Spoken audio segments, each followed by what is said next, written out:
Good. Ajaz Patel. Mika, can you bring up the next one? Ridiculous trend. Wait, well, are we still in last week? These, where did these pop up from? Oh my God, I can't believe it. We're using used tweets.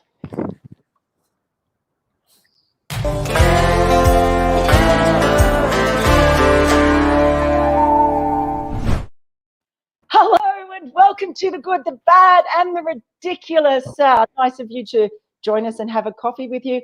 Bharat, it's an exciting time. We've got a World Test Championship about to start. We've got a women's test match taking place. There's so much going on. So we're going to try and, chat about all of it if we can. But first of all, hello to everybody who's joining us live. I can see you on there and I can see lots of things coming in straight away. So this is very exciting. We've got some nominations also that have come in on Twitter. So let's bring up the first couple because that's what we just want to get out of the way. So this is from @TestingBots. Good, the pitch. At the end of the day, it was a sporting wicket. Bad, criticising ECB before the match even began, given the pressure to make every match interesting to ensure future of the game. ECB did a good job. And another nomination we had come in from AB Cricket. Bad, people criticising ECB for providing a used pitch. In Nasser's voice, they know better than anyone and wanted to avoid a draw. Where to start on this? You go first because I'm just going to do some deep breathing. You know what? I'm not going to say much for a change, Mel. I'm just going to quote one of the most respected cricket journalists in world cricket and someone I really look up to, Melinda Farrell, and just say, just give them the best possible damn pitch. Yeah, thank you. Yes, I did come off my long run yesterday. That's probably the angriest piece I reckon I have ever written. Now, for those of you there saying, oh, we shouldn't be criticising them, and look, this is not England fans whinging about a turning pitch in Chennai. This is not Australia fans going, oh, no, every pitch around the world should be like the Gabba or the Wacker. Let's just go to the cricketing reasons first, okay? Can you imagine just for 1 second that India and New Zealand show up at Southampton this week and are told, oh, hey, Hampshire played a T20 there last week? Or if any of the matches that India show up to in England over this summer, they show up at any of those grounds and there's a used pitch. Can you imagine the uproar? No, you can't even imagine the uproar because it would never happen. The test pitches are always given priority for a very good reason because of the amount of cricket that's played on them, the prestige that's given to test cricket. If it wasn't a big deal to have a fresh pitch for a test, then men would play on used pitches for test matches all the time. And it doesn't happen. There are reasons for that. So that's the cricketing side of it, pure and simple. The rest of it, if you think it's no big deal that the women should be treated differently for the men on the very rare occasions they get to play tests. Remember, this is the 5th test in England in the past 10 years. So they've only had to produce 5 fresh, decent wickets in 10 years. If you think that women should be treated, you're basically saying they should be treated like second-class citizens. And if you say you shouldn't complain, well, you know what? That's like you go to a really posh restaurant, sit down for your meal, and they serve you up someone's leftovers. And you say, well, maybe they'll still taste good. Let's just wait and see. So the actual, whatever the pitch did in the end, at the end of the day, is completely beside the point. It's completely irrelevant. They should have played on a fresh pitch. And also the ECB, once they realised it wasn't, it hasn't been done maliciously. The ECB have actually done more for women's test cricket than any other board. And there'll be people at the ECB who will be mortified by this. They'll be really embarrassed. And it hasn't been deliberately done or maliciously done.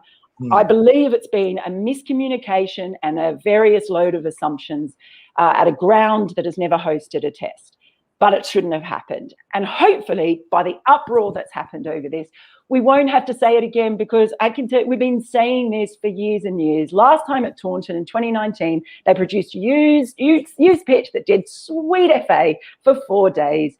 And everyone banged on about it then. This time it's louder. And I'm really encouraged that by far the majority out of people out there get it and understand that it shouldn't happen. Yeah, I really don't know what I can add to that. Just go read Mel's piece, but in your piece, one quote really stood out for me, Mel. I think it came from Mark Robinson, the English coach, but not now. I mean, I think it was from 4 years ago, right? When he said, sometimes you want them to deserve better. And that's just it's just one line, but it just says so much.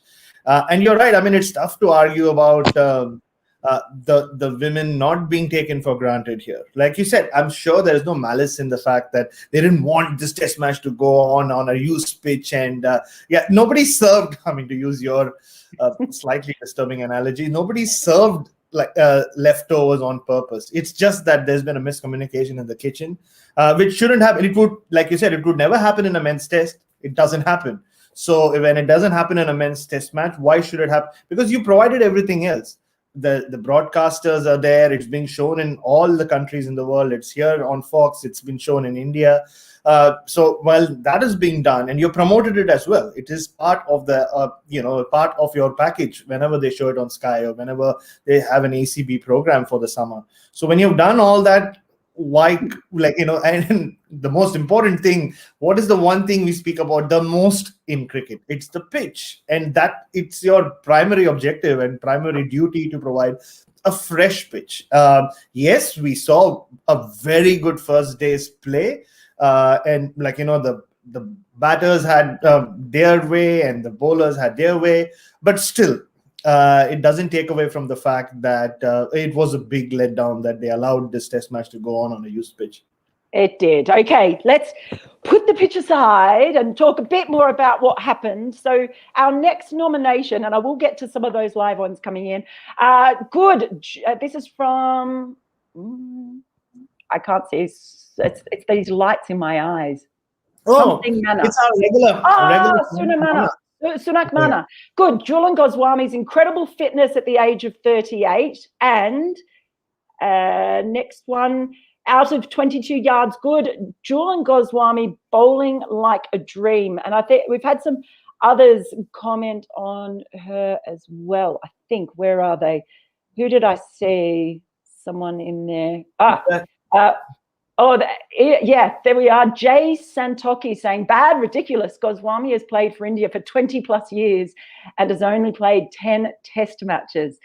Says it all really, but do you know what? She's one of my favorite. There's another one from Royal Dong. Good. Jhulan Goswami, she would average 20 with the ball if she played in men's test cricket. Look, she's amazing and one of my favorite bowlers to have watched even in the past 10 years. I've seen her bowl the most aggressive, short, quick bowling that I've seen in the women's game, quite frankly. Incredible. And she was putting it on a dime in that first spell in particular. It was brilliant. She was getting movement both ways. And I thought that overall that first spell was good because even with Shikhar Pandey, the swing she was getting was lovely. And then just those occasional ones that held their line. That was a great first spell of bowling to watch, didn't you think? Jhulan Goswami is just an absolute legend of cricket. And I remember writing a piece on her when she became the first bowler to get 300 international wickets. I think it was sometime in late 2018. And spoke to one of her oldest coaches. And the one line she kept giving me every time I asked her something was, well, Jhulan is Jhulan. Jhulan to Jhulan hai. Jhulan is just Jhulan. So, and it's just not a question of her longevity. She's like everybody's saying, she's bowled and done this for her country for over 20 years now. But it's also about how she's adapted. And that's one thing her coach did say about how she's always wanted to grow. And she actually compared Jhulan Goswami, this is back in 2018, to a Jimmy Anderson. Both came onto the scene as sort of tearaways. Jhulan Goswami was quicker than any Indian fast bowler ever in women's cricket. She used her pace a lot in her early days. But then she developed newer and better skills to not just extend her career, but also stay at the top of her game. And the reason she stopped playing T20 cricket was to play more She apparently felt that it had become too fast for her, so she wanted to play more 50-over cricket, win a World Cup for India, and well, there she is playing her 10th Test match. Is it? She's just an amazing performer, an amazing athlete, and yeah, I mean that you can't ask for. Oh, there it is. Well done, Moko. Yeah, really good. I wasn't making it up. Sharp, man. Very sharp. Yeah. So and you know it was if you ever want to see a new ball spell at the start of a Test match, you just have to show them how it's done. You just have to show them Jhulan Goswami's spell from yesterday, and she kept coming back. I mean, she kept coming back, and she still bowls longish spells at this stage of her career. And yeah, she's such a humble, lovely person, and she's just going from strength to strength. Yeah, she is. And look, I'm just going to come back to one from Akash Bang. Comment saying, Mel, just to clarify, my nomination on the pitch was in a sarcastic tone. You knew what you were doing. You were winding me up tighter than a drum. Damn, I feel so manipulated. 40 tests with you, Mel. Yeah, they got you where they wanted. You got me. Okay, so our next nominations, what have we got here? It is from Crick Beyond, and ridiculous to think that Tanya Bhatia was dropped from the last India series. She is the best keeper India has. I dare say the only keeper better than her in India is Saha. It's criminal not to play her. Well, they are playing her, and I think she did a really fine job yesterday. And you know, India had a couple of drop catches, and we'll talk a little bit about that. But I thought behind the stumps she was really solid, and that ball was moving around quite a bit as well. And she was exceptional last year during the World Cup, wasn't she? In Australia, and I thought she dealt with the Australian pitches really well. She stood up not just to the spinners at times, even to the medium pacers, and she was, I thought, extraordinary. She was one of India's star performers behind the stumps, and with just her role in the T20 World Cup. And yeah, we've said this so many times, wicket keeping in England, if you're not used to it, especially with the red ball, yes, this is not a Dukes, we know that, is always a challenge because the ball can move after it passes the stumps. And both Jhulan Goswami and Shikhar Pandey were getting the ball to go quite a long way. Shikhar Pandey in particular, you know, it was banana swing at times. So it's not easy, but I thought she did a great job behind the stumps, and yeah, took a really good catch to get India underway. Yeah, she's just one of those cricketers. Whenever you see her, she just seems to keep improving, and also one of those typical classic wicketkeepers. They just seem to enjoy being out there so much, right? Yeah. Like, yeah, she's always a pleasure to watch. Yeah, I really like that. I'm going to just pick up a comment here too from Royal Dong, who says, Jhulan Goswami is the only international cricketer from my district, Nadia, West Bengal. I can't express in words how much it fills me with pride. And that's what it's all about, isn't it? Isn't that? I think that's absolutely wonderful. Good for you, Royal Dong. I'm glad you're enjoying watching her. Right, okay, next nomination. If we can bring that up, please. 2 sixes. This is from Sudarshanan. Hello there, S. Sudarshanan. 2 sixes by Lauren Winfield Hill inside the first hour of a test. Ridiculously good. I think the first sixes that England women have hit in Test cricket since, was it 2006? And you know, that was it. I actually thought Lauren Winfield didn't look convincing a lot of the time early on. She would play that sort of, it wasn't a straight bat. It wasn't a cross bat. It was sort of that 45-degree, half and half, and then she'd pull out of it. And it looked really like she was flirting with danger, and she looked like she was a candidate to nick. But those 2 sixes were outstanding. She managed to sort of, you know, survive some of those times when you thought she wasn't. And that was just great to see. And she can be a very aggressive player in the short formats of the game. And it was nice to see a bit of that aggression too in the early stages of that test. Yeah, I thought those 2 sixes were genuinely ridiculously good because in both cases, there wasn't too much pace on the ball. So the amount of pace she generated on both those shots was incredible. It was all with her forearms. And yeah, you're right. She didn't seem too comfortable when the ball moved not just away, but even when it was coming in sharply. There were a few times where you could see that the bat just came down at the right moment. I mean, that's all you need to do as a batter. But still, she didn't look as comfortable as Tammy Beaumont for sure. But yeah, I mean, she looked like she was in a hurry. Some of that stroke play in the first session was really good. I mean, it set the test match or set the day's play up for me alongside the new ball bowling.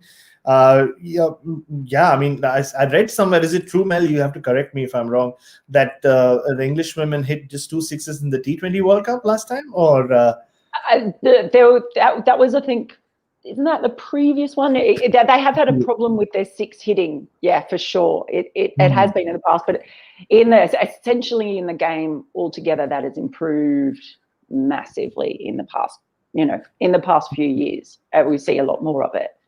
So, and that's good to see. I mean, I actually thought that was quite a gripping first session where you felt like there could be a wicket for, and that's what Test cricket is about. But batters who Lauren Winfield are a bit. Tammy Beaumont looked absolutely sweet. That hand speed is amazing. But yeah, it was just a really great first session. I'm just going to pick up a little comment from Narain123, who says, why hasn't the BCCI included women Test cricket whenever they have a tour package with ECB Australia, etc.? Why for so many years something was not done? Look, it hasn't. T20 is seen as the vehicle for expansion in the women's game, as it is, to be frank, in the men's game. Doesn't mean that should exclude Test cricket as well. And the ECB, as I said, have been proactive in pushing it. They had to convince Australia back in 2012 to include it in that 12-13 Ashes series. Australia wasn't keen. They wanted to put all their eggs in that T20 ODI basket. But now I think this multi-series format has shown that it really works. I think it takes around 10 days you need to add on to a tour to host it, to have a test. So there's a cost factor there. Some boards may not be willing to do it, but I hope they do, because I think the players improve from doing it, and it's a great concept. It just works really well for the women's game. So hopefully that continues. Now, just on that, Mel, I mean, Jay Shah, the BCCI secretary, was one of the first to tweet about how excited he was that Indian women are back playing Test cricket. So after you've done that, and you know that he was also very keen on announcing the Test match that was supposed to happen at the WACA. After all that, if you don't, have a Test match at home, especially if it's the English or the Australian team coming for the women, then I don't think it'll look good on him. So maybe I'm pretty confident that the next time either England or Australia tour India, they will play a Test match. Yeah, well, and don't forget, India have a Test match against Australia at the WACA. Great pitch there, and it will be, it'll be a not be used at that point. It will not be used. Female CEO at the WACA, I think that might, help as well. They do have a Test match against Australia, so that's exciting. And then Australia have one against England. So, 3 in the space of 12 months is actually something quite incredible. So, let's see where we can go from that. But it's an exciting thing. I think back to 2014 when India last played a Test in England at Wormsley. None of them had central contracts. Just even 2014, they won a brilliant match. It wasn't streamed. No one from India got to see that remarkable win by that team. So now that they can see what's there on offer, maybe that will help grow support for women's Test cricket in India in particular. Okay, I'm just going to bring up one from Kota Prasant saying, bad England's DRS calls. They had a bit of a shocker, but the other thing on that, I would say how good some of India's DRS calls, because Shikha Pandey at one stage was absolutely convinced she'd got a nick. There were a couple of times when they thought they got wickets, and Mitali Raj was pretty calm and level-headed about that, and was proven right on a few occasions. Perhaps some of the DRS calls from England, I think when it got to that stage, might have been a little bit desperate, because you have to remember they don't have a lot of experience in Test. They've got 3 DRS calls, and it's a sort of a new part of the game for them, Test cricket, using the DRS and juggling all that as well. Definitely. And, it's not just with the DRS. The Indian women are so out of playing, long format cricket. They've not not used to doing it regularly, or have not been for a long time. There are other aspects of playing the long format game that they will get used to. And DRS, especially having 3 DRS, there are so many there's so much strategy involved with when you use your DRS as well, because that Shikha Pandey appeal came very early in the day, and especially with a caught behind, you either lose it or you keep it. So it's not an LBW where it's umpire's call and you can retain the review. So it was a good one, but I think Mithali Raj was very good with how she handled it, and you could see that there was a lot of good inputs coming her way as well from the slip cordon. So yeah, that was really good. And I have to say, I have to agree with Arpan. We were talking about it before we went on air, didn't we, Mel? The caller, Adam Collins, was just sensational yesterday on commentary, like he generally is. But it was so good to hear him on Sky or Fox here, like where we were watching. Yeah, that was big shout out to Colo, and actually it's just been great here seeing all my friends, seeing Mel Jones there, Ebony Redford, everyone over there, Daggers. So I've got massive FOMO, man. I've got real FOMO. Okay, next nomination. I'll crank through a couple more. Woo! From AHA, the wonderful Hypercost. Now, if any of you out there are fans of women's cricket, this man, see that little thing there at Hypercost with the thing in front. This man knows everything about women's cricket. He puts up the really, really brilliant stats and bits of information. He's a mysterious man. I know he's English. I know he's somewhere over there. I've never met him. He's a mysterious man known only as Hypercost, but he's really worth a follow. So his nomination is not picking a spinner who takes the ball away from right-hand batters against a team of 11 right-hand batters in a game played on a used pitch. Quite a few people sort of mentioned this aspect of the game in India's selection. A lot of people quite surprised that they didn't have anyone in the side who could turn the ball away from the right-handers. In the end, they got a few wickets. In that last session, it did change a bit. So maybe Mithali Raj actually plays 5D chess. Whoa, it was 5D? A plan all along. Yeah, I've gone straight from 4D to 5D. What did you make of that decision? Was it a selection bungle, Bharat? No, I don't think so. I think one of the reasons we've said it's all about team balance. And I've always believed, and it's very difficult to argue with anything that Hypercost says, but I will try. I've always believed that if you are a good spinner, in whatever format you're playing, it doesn't matter whether you're turning the ball into the batter or turning it away. You know how to get batters out. You know how to pick up wickets. And that's what both the Indian off spinners did yesterday. From the moment they came on, you could see that the game kind of started changing. Not immediately, it took a while. There were a few short balls I remember early on. But as they got into their respective spells, you could see the squeeze was on. And yeah, I mean, if that was the case, Muthaiya Muralidharan would not have finished with 800 wickets. I mean, he did get a lot of left-handers out, and our Ashwin will tell you he's enjoyed getting rid of the likes of Steve Smith and Vanas Labuschagne more than maybe a Matthew Wade, especially during this Australia tour, because Matthew Wade just gifting his wicket to him. So yeah, I mean, shouldn't really matter. And yeah, I mean, it does kind of stand out when you have two similar spinners playing in the same playing 11, especially on a used pitch. But yeah, I mean, they showed that, even if they can't get it to go the other way, they can still bring it in and still beat the English batters like they did. Yeah, a couple of times I saw them shouldering arms, and I was like, "Oh man, really? Oh, you want to be really, really wary of where all those stumps are at that point in time." Okay, next nomination.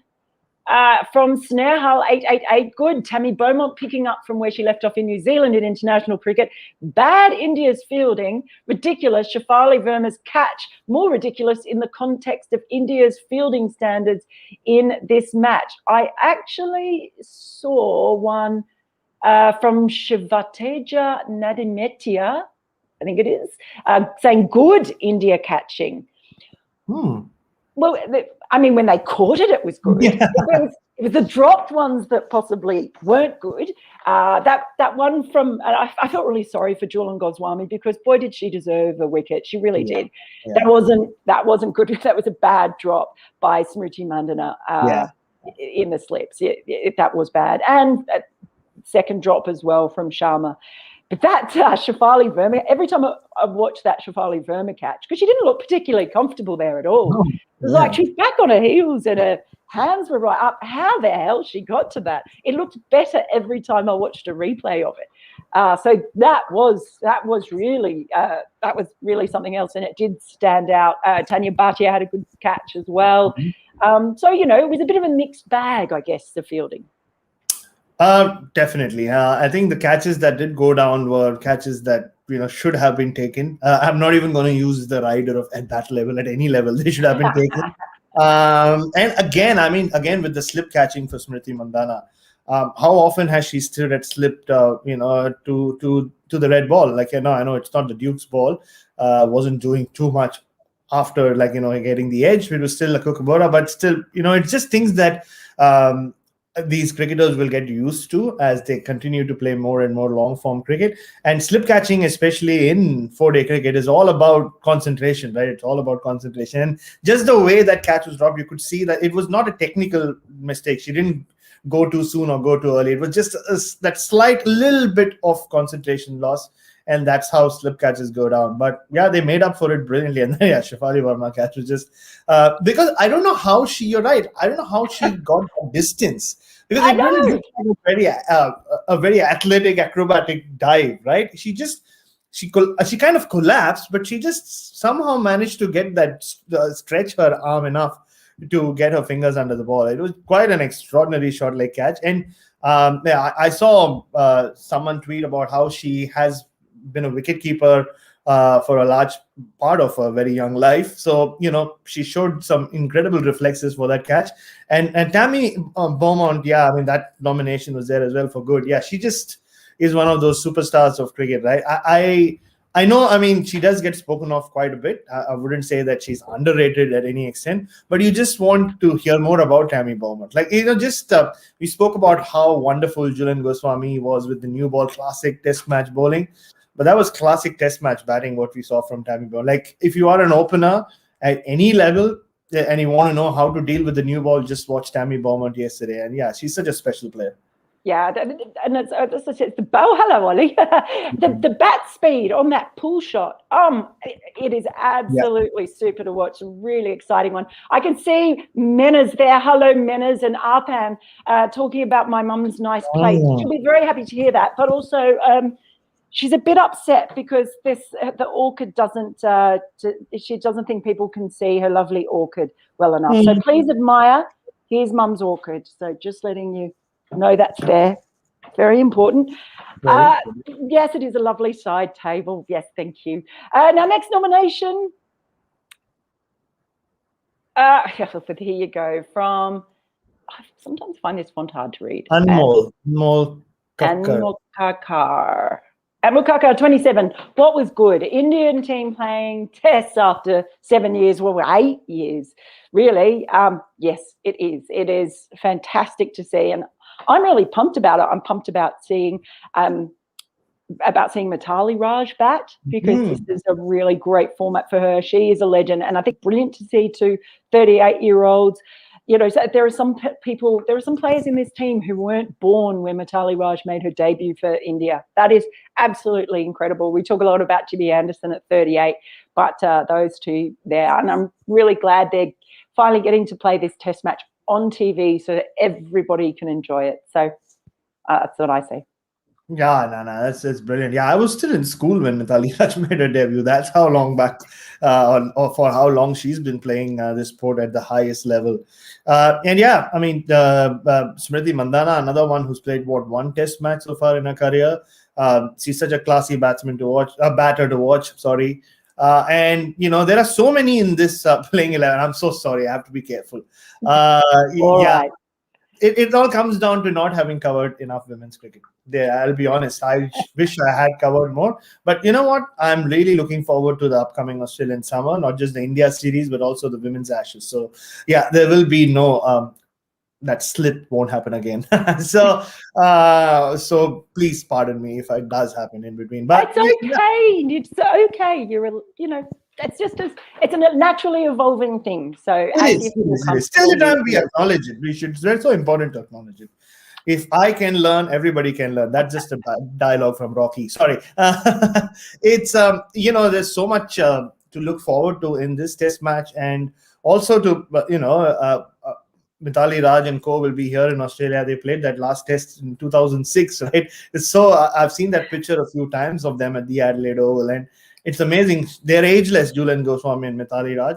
But yeah, I mean, for the likes of Harmanpreet Kaur and Smriti Mandhana, and hopefully in the future, Jemima Rodriguez gets her go as well. For them to be playing Test cricket, it's great for them, and their game will just develop, right? Like their other formats they'll just get better at it, and not just for the Indian team, for the English team and the Australian teams as well. Like for the last few years, it's just been them playing each other, right? Just going back to what one of the comments about Jhulan Goswami having played just 10 tests in 20 years. Susie Bates has never played a test match, and she's a legend of the game. And maybe she'll never play a test match. It's just how it's been, but I'm glad it's changing. And this is why this is so great too. There's a comment there from Rajiv saying, yes, good is definitely the fact that it's being broadcast and I can watch it here in the USA. That says it all. Right. Oh, yeah. Before we decide on our winners, look, are we excited? Are you excited about the World Test Championship? I'm excited to see the sexiest draw of all time. That's all I want. I don't want India to win. I don't want New Zealand to win. All I want to see is some rain. Like there should be rain stoppages. There should be, good batting and bowling and all that, good catching. All that's fine. And towards the end, on day 6, yes, I want a reserve day. I want one of the two teams to be in a position where they just have to bat this game into one of those sexy draws, where you don't know what's going to happen. 1 wicket left, 2 wickets left. And both Virat Kohli and Kane Williamson with those big smiles just holding the trophy. That will be the perfect end to a World Test Championship. Okay, so you've just made me realise, I'll probably get hammered for this, I know, but after seeing New Zealand lose out in the most excruciating circumstances with those scores being tied in the World Cup, I can't wish that on them again. I can't. You're a cruel man. I'm sure that in your spare time you curse at rainbows and kick puppies. Ollie, I'm sure Ollie's an abused puppy. Oh. Yeah, I know. You wish harm on New Zealand. How could you wish harm on New Zealand? Wait, but Mel, before we move on, look who's joined the show for a change. Look. Rohit Sharma. Hello, Rohit. Nice to see you. Just Rohit. It's great to have Rohit Sharma. He's been just above Rohit Sharma. Oh, Andrew McGlashan, Nasha. Look, they're all out. Everyone wants to be part of the show. The great Andrew McGlashan of Cricinfo, who has better hair, Bharat or Colin de Grandhomme? Seriously? No competition. It's Colin every day of the week. Fine, yeah. Good, bad, ridiculous, yeah. Oh, come on. The random goals, talking 32 minutes. All I'll say is it's a close one, but I'm afraid Colin de Grandhomme. Well, I know why Nasher is here, though. He's always on whenever I speak about women's cricket, just to check on me. I know why you're watching. Well, hopefully, I think you've passed the test. So, that is it for what's been a great episode. Thanks so much. Oh my God! And Lachlan McCurdy, Baby Shark, is on here as well. They're all here. Bryden's brothers here. Oh, they're all coming in now. In the picture. And I love that they all come in with the big issues of hair.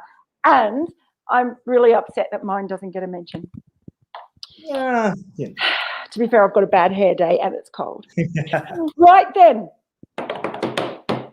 Bharat Sundaresan, what is your winner for the goodest thing?